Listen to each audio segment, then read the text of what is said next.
house in Sutton Forest. It's 9 p.m. on November 26, 2004.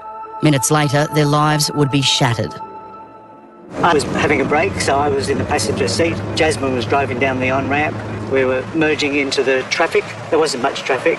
By now, their Subaru Liberty is travelling at 80 kilometres an hour. I turned around to give Kim a bite of my ice cream, and I saw these lights of a truck right behind us, immediately behind us. Then the unthinkable happens. The truck rams them and the car is shunted off the road. The car took off. You could feel the momentum of the truck pushed us, and then we went off the road, and it was like a jolt. It was quite scary. Senior Constable Martin Pepperell from the New South Wales Crash Investigation Unit explains what happened next. The impact caused the Subaru Liberty to spin off the road in a rotating arc sort of motion into the brush, where it would have then rolled over and continued at about 56 metres into the paddock there, where it came to rest on its roof. My immediate thought was, oh, thank God we've all survived. I really thought we were going to die. But we were hanging upside down, so I let myself out of the seatbelt. And then I was down on the ground and I couldn't lift my head. I didn't know, but I found out that I'd broken my neck. I got out and then I ran around the car checking on the children, and that's very hard because I tried to check Ryan's pulse. The doctors, they took a while to tell me anything because they wanted to make sure that Kim and Laurie were fine. So Kim and Laurie were taken off in helicopters, and then they told me Ryan had died.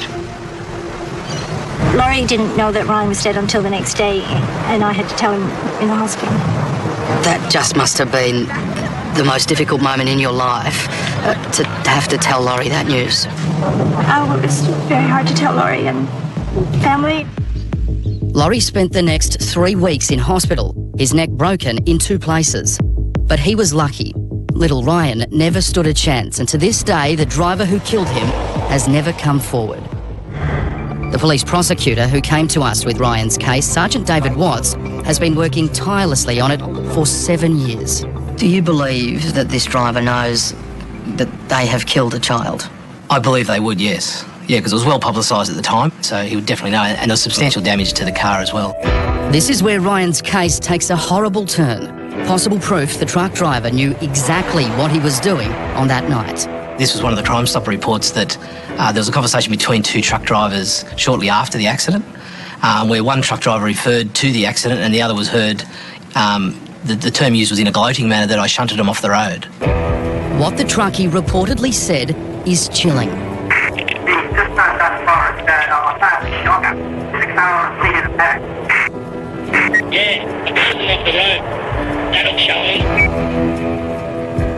I've spoken personally to over 70 road users that night, probably 60 or more truck drivers. There's also been 15 Crime Stopper reports previously, and I've spoken to each and every one of those as well, where certain information has come forward, but we still haven't been able to identify the truck driver.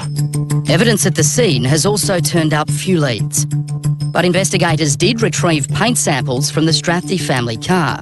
They've narrowed their search to a blue and white or red and white truck. There's various trucks in Victoria, New South Wales and Queensland we've analysed, and none of them come back as positively matching the paint on the bumper bar. David Watts believes someone must have information, and he's frustrated that no one has come forward. It's been a hard road. It's been on my mind pretty much every day for 7 years. So, yeah, just getting some closure for the family they've lost their son. You know, it's the ultimate price they've paid. It would make a huge difference if that driver came forward. Make a huge difference to us as a family. My son, our community, our family. Make a huge difference. As for the little boy with a big heart, his brother Kim has made a special shield to keep his memory alive. And at the top there, he's written, "We'll meet again." It is something that he would say to people, we will meet again, and it gives us comfort. What's your appeal to the driver if they're watching this tonight? I'd like you to come forward. It would make a difference to us, and I think it would make a difference to you. And it is just so frightening to think that this truck driver could still be on our roads, especially after the report of him gloating over his CB that he shunted them off the road, saying that'll show him. If you have any information that could help police locate that truck driver and give the Strathdee family some sort of resolution, please come forward. Thanks, Matt. Now to South Australia, where police want to thank all our viewers who called Crime Stoppers after a recent investigation into 2 sex attacks in Adelaide. They're confident they're closing in on a man who assaulted women in O'Connell Street and also near St Peter's Cathedral in September and November last year. Now, these are the images of the wanted man. Crime Stoppers received more than 100 calls from people who think they can help with his identity. And if you have more information on the man police are after, please ring Crime Stoppers 1800 333 000. And you can also report online and you can remain anonymous. Or stay with us, plenty more ahead on Wanted, including new breakthroughs in one of Australia's most infamous crimes, a series of bombings in the heart of Sydney.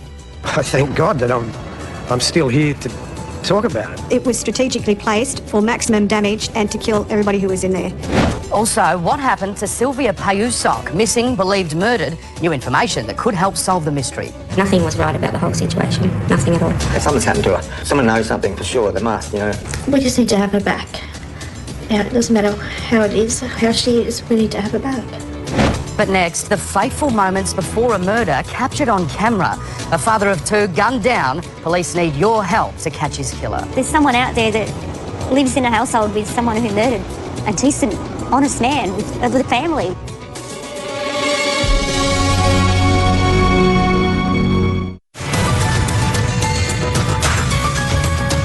Welcome back, you're with Wanted.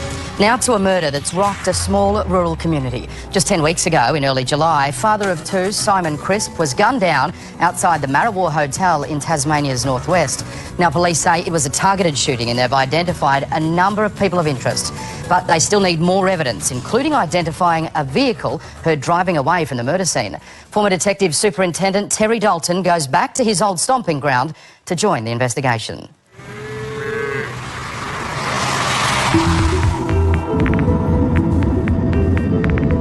I'm back here in Tassie, where I cut my teeth as a young detective more than 35 years ago. After all those years, I'm back, not for a holiday, but to investigate a cold-blooded murder on the rugged west coast. A man shot dead outside the Marrawar Hotel. As police continue their search for Simon Crisp's killer, investigators are pursuing... In the area, police not sure if the offender is still armed. Situated on the very northwest tip of Tassie, one of Australia's most remote outposts, Marrawar is a small farming community. It's a one-pub, one-shop town. Not the sort of place you'd expect to be the scene of a murder. The victim, Simon Crisp, was well known in the district and for most of his life lived up the road in Smithton. The father of two was the local dog catcher. Alison Nichols was his partner for the past year. I've known him my whole life. We grew up together when we were children and, yeah, he was the love of my life. A lot of people didn't understand him, but to me he was just the kindest, sweetest man I've ever met. The couple was rarely separated. He wanted to be with me all the time, so he always came to work with me. When I went to work, he came and sat in the bar, stayed till I closed and helped clean up and sweep the floor and things like that. This exclusive CCTV footage shows the last half hour of Simon's life. He's helping Alison close up the pub just before midnight. It's Friday, July the 12th this year.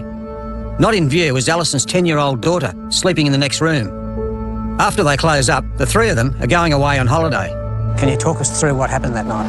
We'd had quite a few people in and most of them had left by about 11:45, so we started to clean up in the bar and usually we walk out the back door together, but I stayed to do the timesheets and I went out first and came back in and met him on the way as he took the garbage out. This conversation, as Simon helps Alison take out the garbage, was the last they would ever have.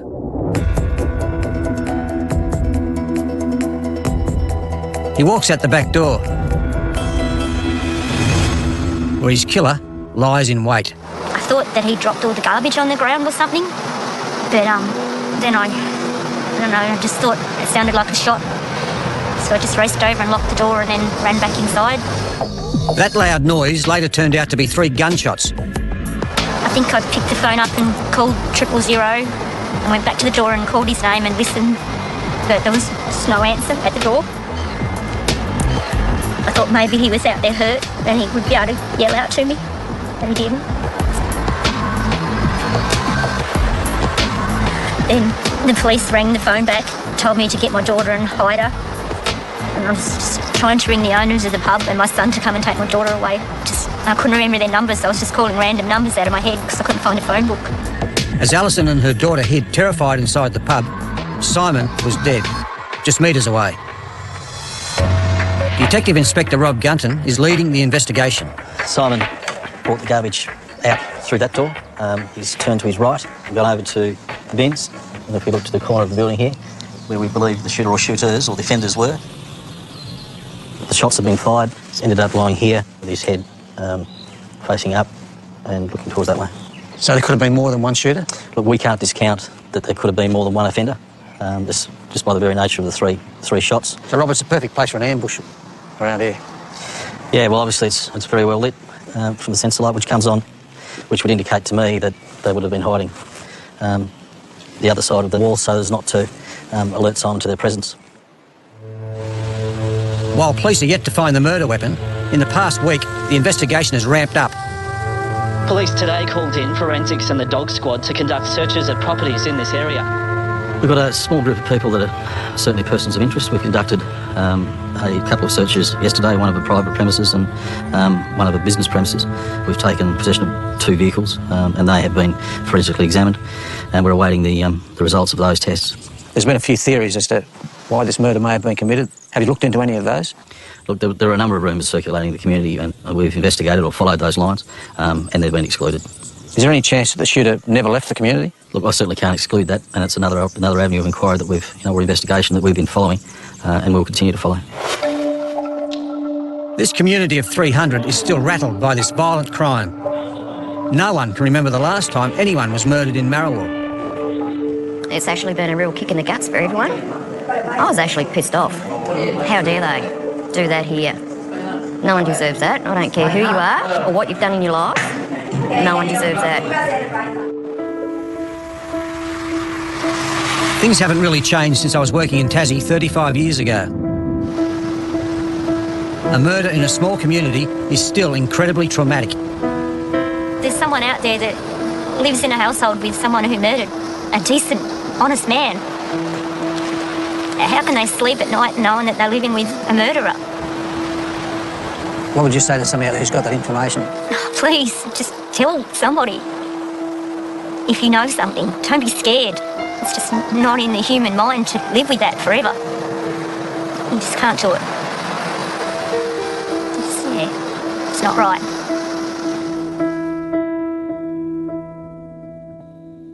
And if you have any information, especially if you saw or heard a car driving away from the Marrawar Tavern on the night of the murder, then please contact Crime Stoppers.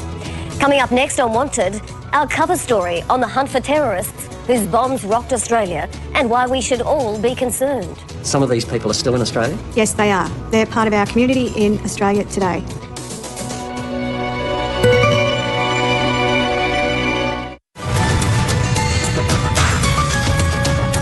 Welcome back, you're watching Wanted. 2 days before Christmas in 1982, Sydney was targeted in twin bomb attacks by terrorists. Their calculated plan was to kill hundreds of people. In tonight's cover story on this infamous crime, we can reveal that police have new clues and are closing in on those responsible, terrorists who police believe are still living in Australia.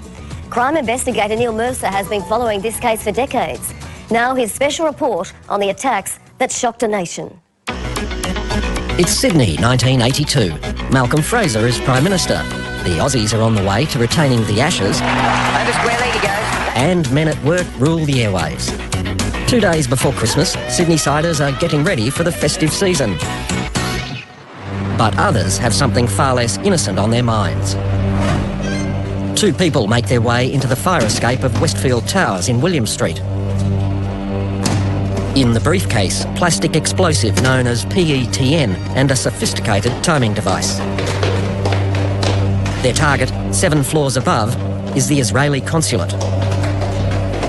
Their aim, death and destruction.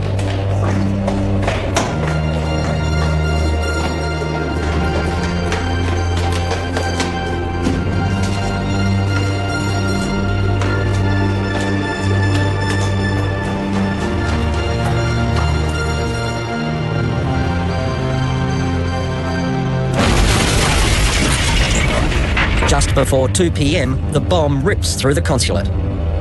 All of a sudden, there was this massive bang, massive explosion. The blast was so intense that it threw me out of my office chair. Paul Nethery, seen here, was rushed to hospital. The insurance broker was working one floor below the consulate. I remember that I couldn't see anything because of the dust and the smoke. Then I noticed that part of the ceiling had collapsed, and I can remember all of the twisted aluminium, just total carnage. But the blast didn't go completely to plan. This is what the bombers wanted to happen.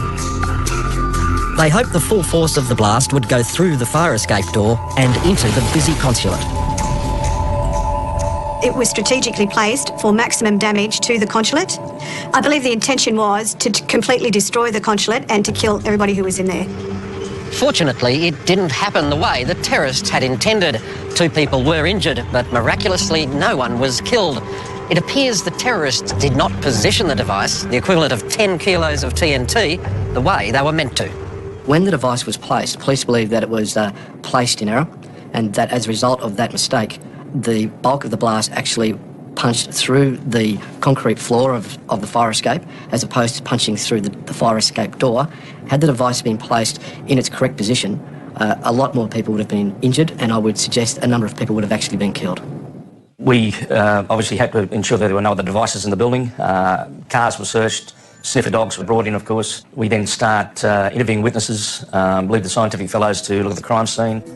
No one has ever been convicted of the crime, but now, 31 years later, after a cold case review, New South Wales and federal police are chasing new leads. They say the attack was orchestrated by an international terrorist group called May 15. Not only that, they say May 15 had the help of supporters living here in Sydney. The May 15 group was an Iraqi-based terrorist group which was formed in 1979, and it was headed by a man named Abu Ibrahim, who became known as the bomb maker. Perhaps one of the most horrific attacks that May 15 conducted was Pan Am Flight 830, which departed from Tokyo to Honolulu with a May 15 device placed under the seat of one of the seats. Unfortunately, the bomb did explode about an hour from Honolulu. As a result of that, a 14-year-old boy was killed. He bled to death before the plane could land. His parents were there with him and watched him die. It was an extremely horrific and cruel crime. The Pan Am bombing was just one of dozens carried out by May 15 on American and Israeli targets in the 1980s. It took place just 4 months before the attack on the consulate. We suspect what occurred at the consulate, that sometime prior to the 23rd of December, a team or members of May 15 arrived in Australia and were collected and given support by local members of that group. That local terrorist cell had been preparing for the attack. Once carried out, they blended back into society.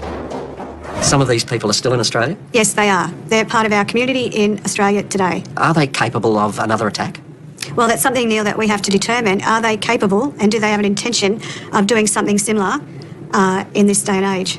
I thank God that I'm still here to talk about it. It was obviously very much a life-threatening situation.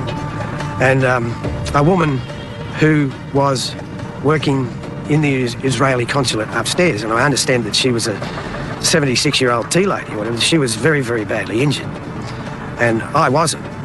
And I think, well, how lucky was I? You've got to remember that this was 2 days before Christmas. It was 2 o'clock in the afternoon. There were people on the floor who were having their Christmas parties, who were enjoying themselves in the lead up to Christmas. I think the whole thing is totally abhorrent. I'm just so disappointed that people would bring their hatred to this country. I think it's a terrible shame. But unknown to Paul Nethery or the police, the bombers were about to strike again on the very same day. It was about just before 7 o'clock, and that was when the call came over through the radio that the Hakoah Club had gone up. And personally, I couldn't believe it. I just couldn't believe what was going on.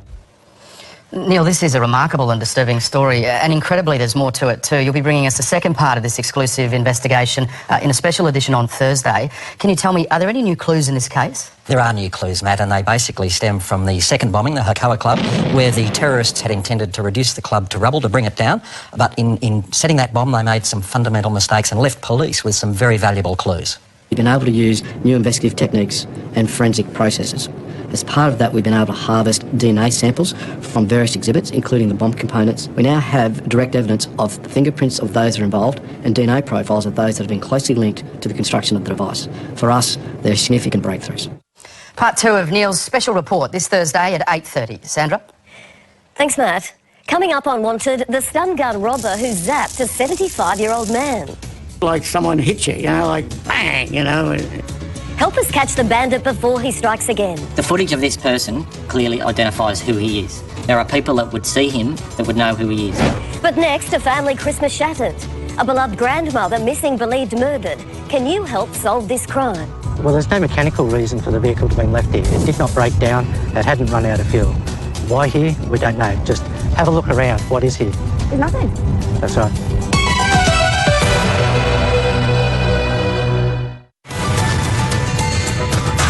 Welcome back. You're with Wanted.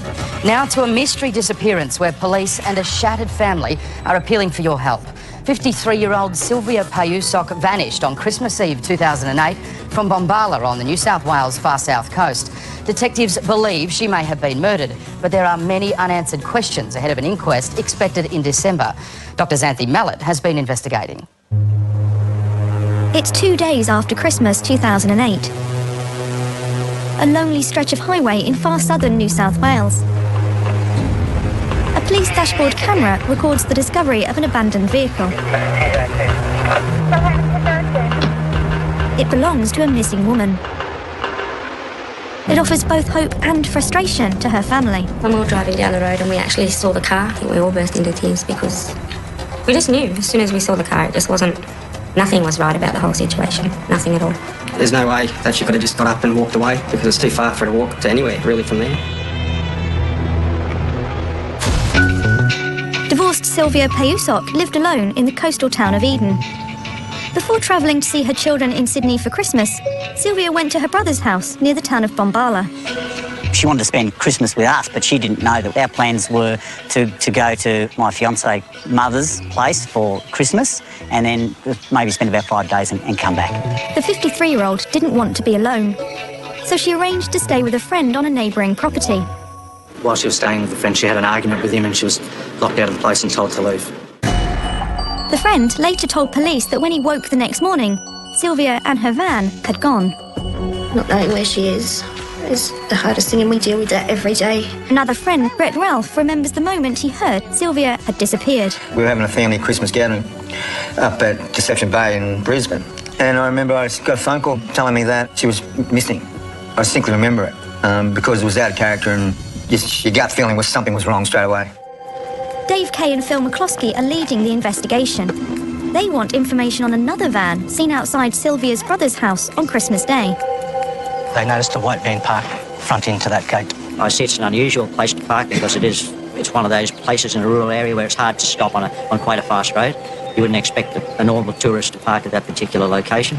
That van could obviously be really important, couldn't it? Have you managed to determine who owned that? No, we haven't. We've made extensive inquiries attempting to locate the owner of that particular van. Witnesses say the van looked like this one. A Toyota Hiace with windows to the cargo area. If anybody has any information in relation to a white van that was in this area, or if they lent a white van to somebody who may have been in this area, please come forward and let us know. 2 days after the white van was seen, Sylvia's distinctive green Tarago was found 12 kilometres away from her brother's house. Why do we think it was left here? It seems a bit open, doesn't it? Well, there's no mechanical reason for the vehicle to have been left here. It did not break down. It hadn't run out of fuel. Why here? We don't know. Just have a look around. What is here? There's nothing. That's right. After breaking into the car, police found Sylvia's handbag, mobile phone and glasses. The handbag was there, but the purse was missing and the keys were gone. And everything just seemed real sus. The family tell us that she was a very heavy smoker and this is out of character for her to not have taken the cigarettes with her. Same with the wallet and the glasses. The disappearance was so out of character for the mother of three, police now fear the worst. From the evidence that we've gathered, we do believe that Sylvia is deceased, and to that fact, we've reported her suspected death to the New South Wales State Coroner.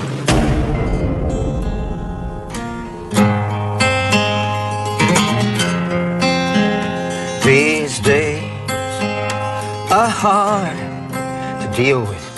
Haunted by the tragedy, Sylvia's friend Brett has written this song to keep her memory alive. But I'm not afraid when I'm standing by your side. Something's happened to her. Someone knows something for sure. They must, And if you do, come forward and say something.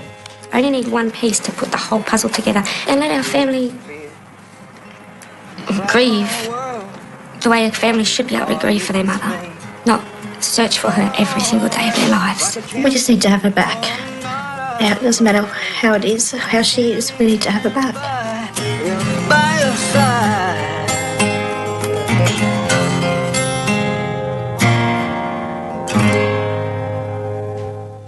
How heartbreaking for Sylvia's children. 5 years of anguish and still no closer to knowing just what happened to their mum. So can you help? Remember, it's Christmas time 2008, a busy time with holiday traffic on the roads. So did you see Sylvia's green Toyota Tarago on the side of the Monero Highway, about 10 kilometres south of Bombala? In particular, did you notice anyone near the vehicle? Well, joining us now with more on this case is the officer in charge of the investigation, Inspector David Kay, and the New South Wales Police Minister, Michael Gallagher. Thank you, gentlemen, both for joining us. Inspector, if I could start with you. It's a pretty quiet neck of the woods. How did you know about that white car? One of Sylvia's friends went to Sylvia's brother's place on Christmas morning to see if she was there. Neither Sylvia or her vehicle were there, but as the friend was driving out the driveway, he noticed this white van parked in a driveway on the opposite side of the highway. Let's talk about the methodology you use in terms of tracking down the actual detail.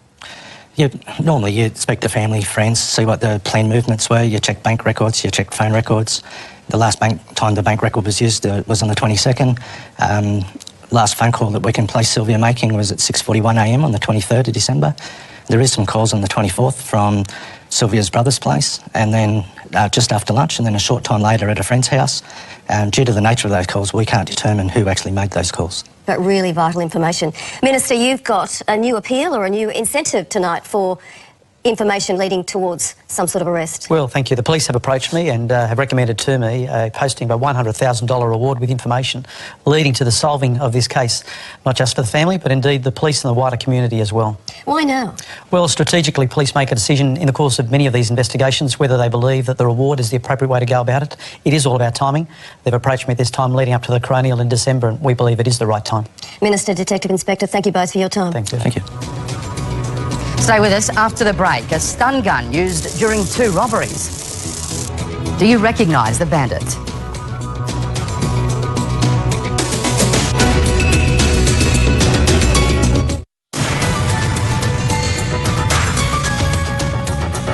Welcome back. You're with Wanted. Now to the world of organised crime and 2 drug cases where police need assistance. First, this man, who we can't name for legal reasons and detectives believe can help with their inquiries, into a drug ring allegedly operating around Hervey Bay in Queensland. Now, already 11 people have been arrested and charged, and there's a warrant out for the arrest of Ertgi Jekker over his alleged involvement in a drug trafficking syndicate. Between March and May this year, Customs in Melbourne intercepted 7.3 kilograms of methamphetamine. That's worth about $5.4 million on the street. Now, Jekker is known to frequent nightclubs in the suburbs of Paran and St Kilda. So if you know the whereabouts of either of those men, then please call Crime Stoppers immediately. Thanks, Sandra. Now, here's someone else police want to get off the street, a dangerous robber who uses a stun gun to threaten his victims. So far, he's struck twice in Sydney's southwest. Dr Xanthi Mallet has been investigating. A social club in Sydney's Bankstown. A guest signs in at 5 p.m. on Thursday the 20th of May 2010. He goes straight to the poker machines and luckily wins around $200. But look closer. For some reason, he wipes away his fingerprints. The man then follows a club official to collect his winnings. Suddenly, he produces a stun gun and attacks. In less than a minute, the thief snatches the entire day's takings.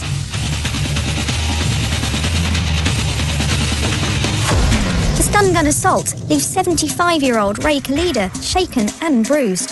I didn't see him follow me.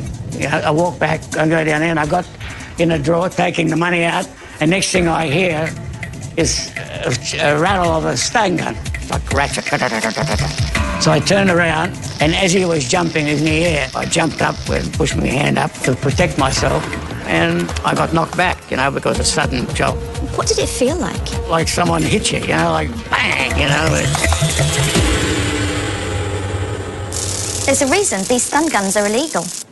They interrupt the electrical signals in the body, causing the muscles to spasm, which is incredibly painful and incapacitating. The thief used a weapon only police are authorised to carry.